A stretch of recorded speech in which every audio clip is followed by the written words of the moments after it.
Video দেখে comment করো।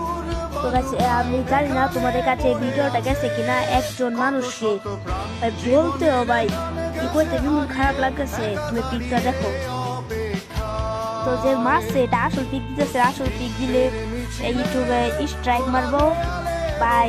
ভিডিওটা দেখতে যে মারছে কোন শরীরে রুম খারিয়ে দেবো, তুমি টিকটকে গেলে দেখতে পারবা। তো ভাই আমরা বাংলাদেশ, নামি বাংলাদেশ, কামে না ভাই আমরা স্বাধীন। হ্যাঁ আমরা নামি স্বাধীন, কামে না ভাই। আমরা কেমতে বেশি দিন দেরি নাই ভাই। পৃথিবী যখন ধ্বংসের কাছে এসে পড়বে তখন মানুষ বিনা কারণে হত্যা করবে।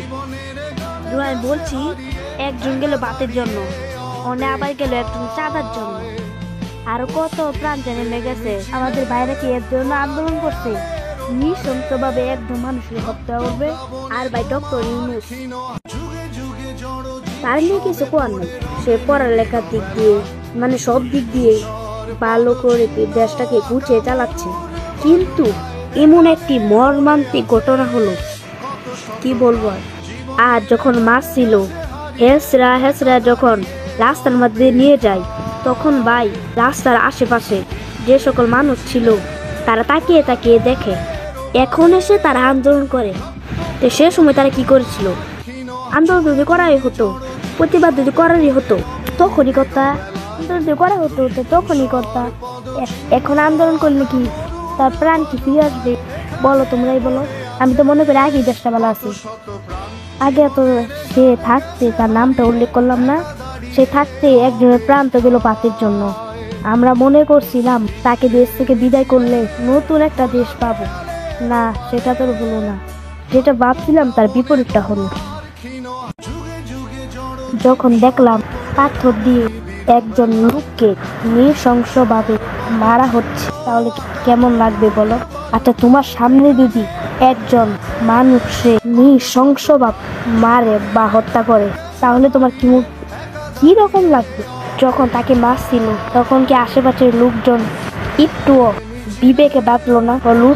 লোকটাকে মারছে, বাঁচানোর চেষ্টা কিন্তু না, তারা সেটা করে নাই। ছি তোমাদের লজ্জা হওয়ার দরকার। লজ্জা তোমাদের সামনে একজন মানুষকে নৃশংসভাবে হত্যা করা। আবার অনেকজনে তো ভিডিও করতেছে লাইক ভিউ কামানোর জন্য। তোমরা তো এসব খবর নিয়ে যাবা না। আমি আজকে এই ভিডিওটা বানাচ্ছি কি জন্য?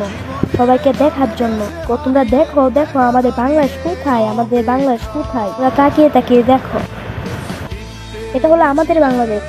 একজন মানুষকে বাপ খেয়ে মেরে ফেলা হয়, আর একজন মানুষকে চাঁদা না দেওয়ার জন্য মেরে ফেলা হয়।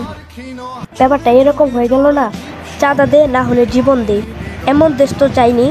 চেয়েছি আমরা স্বাধীনতা, কিন্তু তা পাইনি। পেয়েছি শুধু বড় বড় লজ্জা।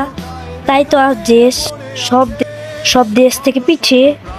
তোমরা একজন হুজুরের ওয়াজ শুনে থাকবে, হয় সে বলেছে সবচেয়ে বড় গুনাহ, সবচেয়ে বড় ফিতনা হলো একজন মানুষকে মারা, হয় যেটা যেভাবেই হোক। আর এটা কেমতে আলামত বলতে পারো? ভাই আমরা কই ভাই? এখন আন্দোলন করলে সেই প্রাণটা কি আর ফিরে আসবে? এরপরে বলবো না তোমরা আন্দোলন করো না, করো, তোমরা করো।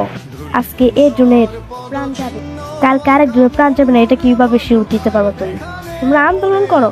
কই জনগণ, কই তোমরা, কই মাঠে নামো। একজনকে যেভাবে বিদেশ পাঠাইছি আরো কয়েকজনকে পাঠাতে হবে। ভিসা রেডি করো, আমরা পাঠাইতাছি। ছি বাঙালি, ছি, লজ্জিত। আজ কথা ছিল অনেক, বলতে পারিনি। তো আজকে এই পর্যন্ত বাই। আর তোমরা সবাই মাঠে নামো। কি করতেছো? এখনো ঘরে বসে আছো? ছি,